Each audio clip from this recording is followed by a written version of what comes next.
आगे बढ़िए। ऐसी चीज़ों को समझना है जैसे क्वाड्रेटिक इक्वेशन है या पॉलिनोमियल है ax² plus bx plus c। आपको मालूम है कि इसके रूट्स क्या हैं, अल्फ़ा और बीटा हैं, ठीक। यानी कि अगर पॉलिनोमियल दिया गया है तो आप अभी सम ऑफ रूट्स निकाल रहे हैं, multiplication of roots find out कर रहे हैं। आप बता रहे हैं कि alpha plus beta is equals to minus B upon A होगा, alpha into beta equals to C upon A होगा, ठीक। अल्फ़ा बीटा की वैल्यू भी आप फाइंड आउट करना जानते हैं कि इस पॉलिनोमियल को फैक्टराइज कर लेंगे, फैक्टराइजेशन करके रूट्स निकाल लेंगे, है ना। कैसे, वो आपको जैसे दिया गया है एक equation x² plus 5x plus 6, ये एक पॉलिनोमियल है। मान लीजिए इसको हम इक्वेशन के फॉर्म में चेंज कर दें, ठीक है। जैसे इक्वल्स टू 0 किया, left hand right hand side हो जाता है, वैसे ये क्या हो जाता है, इक्वेशन बन जाता है। बराबर 0 करते ही समीकरण हो जाता है, और जब तक 0 नहीं करोगे तब तक क्या रहेगा, बहुपद पॉलिनोमियल बना रहता है, ठीक। ये एक क्वाड्रेटिक इक्वेशन हो गई। इस क्वाड्रेटिक इक्वेशन में कितनी है इसकी पावर, पावर क्या है 2, पावर 2 है तो रूट्स कितने होंगे 2। वो दोनों रूट्स क्या होंगे, कैसे फाइंड आउट किया जाए, तो उसका तरीका क्या है कि आपको 6 का और x² का, 6 तो 6 सही है, x² का कोफिशिएंट क्या है 1 है, यहाँ पे 1 है, दोनों को मल्टीप्लाई करना है साइड में, तो 6 इंटू 1 क्या हो गया 6। इस 6 का ऐसा फैक्टर करना है कि उस फैक्टर्स को जोड़ा जाए, तो कितना आ जाना चाहिए 5। इनको जोड़ने पे क्या आ जाना चाहिए 5। तो कैसे करेंगे, तो 6 का ऐसा फैक्टर 2 इंटू 3 एक फैक्टर हो सकता है, और दोनों को अगर ऐड किया जाए 2 प्लस 3 तो ये क्या हो जाएगा 5। 2 प्लस 3 करते ही 5। यानी कि अब इसको अगर आप इस तरीके से लिखेंगे 2 plus 3 into x plus 6 is equals to 0। बात समझ में आई। इसके बाद इसको फर्दर आगे सिंप्लीफाई करेंगे तो ये 2x, ये 3x प्लस 6 इक्वल्स टू 0, ठीक है ना। अब इसको 2 पार्ट्स में देखिए क्या कॉमन है, इधर x कॉमन है तो क्या बचेगा x प्लस 2, इस साइड में क्या कॉमन है 3, तो इधर भी क्या बच रहा है x plus 2 equals to 0। Clear है,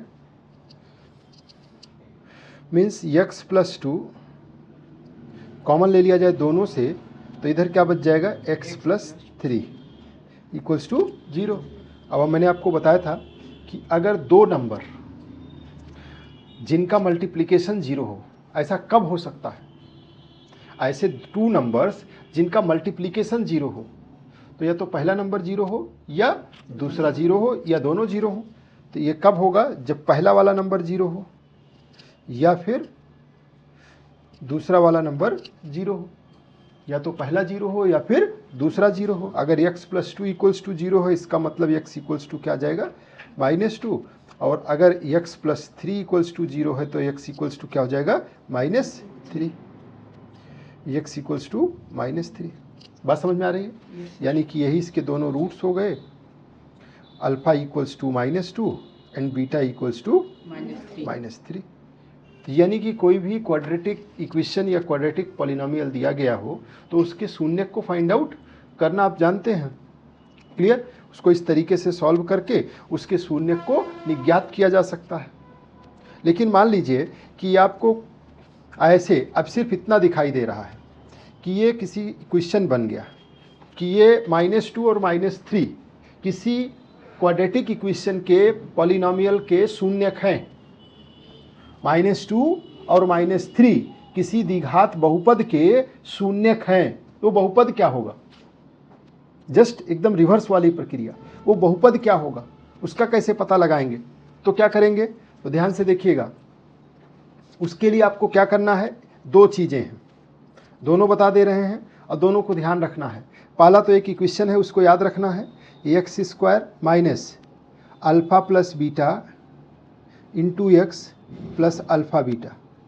अभी चाहे इक्वल्स टू 0 लगा दोगे इक्वेशन हो जाएगी, वरना नहीं लगाओगे तो पॉलिनोमियल रहेगा। ये एक इक्वेशन हो गई। यानी कि अगर किसी समीकरण द्विघात समीकरण के मूल अल्फ़ा बीटा हैं तो वो समीकरण क्या होगा, x² minus sum of roots into x plus multiplication of roots. ठीक है, बात समझ में आई। या अगर किसी द्विघात बहुपद के रूट अल्फा बीटा हैं, ये भी अल्फा बीटा है, तो वो समीकरण क्या होगा, तो x minus alpha into x minus beta equals to 0। इसको सॉल्व करोगे तो यही आएगा, इसको सॉल्व करोगे तो यही आएगा। ये इसका सिंप्लीफाइड फॉर्म है ये वाला। देख लो आप, x को x से मल्टीप्लाई करोगे तो क्या आएगा, एक्स स्क्वायर। x को बीटा से मल्टीप्लाई करोगे तो क्या हो जाएगा, बीटा x माइनस साइन के साथ। अल्फा से मल्टीप्लाई करोगे तो माइनस अल्फा x हो जाएगा, और माइनस माइनस प्लस हो जाएगा alpha beta equals to 0। Common ले लेंगे तो एक्स स्क्वायर, एक्स कॉमन ले लेंगे, अल्फा को पहले लिख लेते हैं, बीटा को बाद में, तो alpha plus beta into alpha beta equals to 0। देखो आ गया या नहीं, वही सेम चीज़ आई है। तो मतलब अगर कोई भी द्विघात बहुपद है और उसके रूट अल्फा बीटा है, तो द्विघात बहुपद क्या होगा, तो बोलोगे एक्स माइनस अल्फा, ये माइनस लाने लाना है, x minus alpha into x minus beta. ठीक है, अगर फर्स्ट वाले से सॉल्व करें, देखो इससे सॉल्व करते हैं फिर इससे करेंगे। रूट हमें क्या दिया गया, -2 और -3, तो समीकरण क्या होगा, तो हमने किया एक्स स्क्वायर माइनस, अब अल्फा की जगह पे वैल्यू रखेंगे -2 और बीटा की जगह पे क्या रखेंगे, -3 into x plus -2 into -3 equals to 0। समझ में आ रही बात। तो ये क्या हो जाएगा, एक्स स्क्वायर माइनस, अब -2 -3 क्या हो जाएगा, -5x। ठीक है ना, और ये -2 -3 6 हो जाएगा इक्वल्स टू 0, यानी ये माइनस माइनस अंदर भी प्लस कर देगा, तो ये क्या होगा, -5x plus 5x plus 6 equals to 0। तो x square plus 5x plus 6 equals to 0। Clear. अब वही तो इक्वेशन थी जो आप सॉल्व किए थे, देखिए यहाँ पे x square plus 5x plus 6।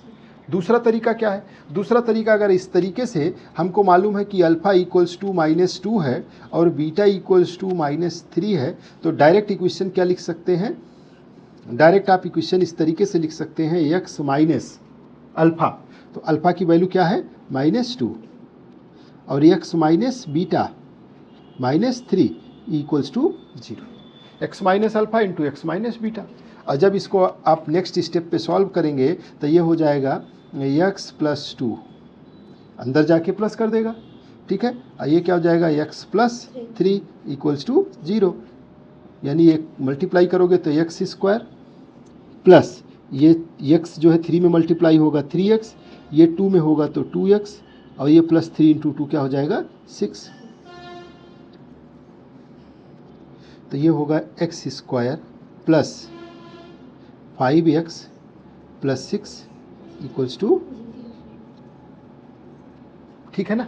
यानी कि अगर मैं आपसे कहूँ कि कोई भी क्वेश्चन आपके सामने है, मान लीजिए कि कोई द्विघात समीकरण है और उसके रूट 2 और 4 हैं, कोई द्विघात समीकरण है जिसके रूट 2 और 4 है, तो वो द्विघात समीकरण या द्विघात बहुपद क्या होगा, तो क्या करेंगे आप, सबसे पहले x minus 2 into x minus 4 equals to 0 लगा दिया, ये आ गई इक्वेशन। सिंप्लीफाई कर दीजिए, सिंप्लीफाई करेंगे तो क्या हो जाएगा, एक्स स्क्वायर माइनस ये x को 4 से मल्टीप्लाई करेंगे 4x माइनस 2x प्लस 4 2 जा 8 इक्वल्स टू 0। अभी तो ये कितने टर्म का है, यस ये कितने टर्म का है, 4 या 3, 4। तो क्या द्विघात बहुपद 4 टर्म का हो सकता है कभी, द्विघात वाला कितने का हो सकता है, 3। द्विघात वाला कितने का हो सकता है, 3। तो ये कितना हो जाएगा, -6x प्लस 8 इक्वल्स टू 0।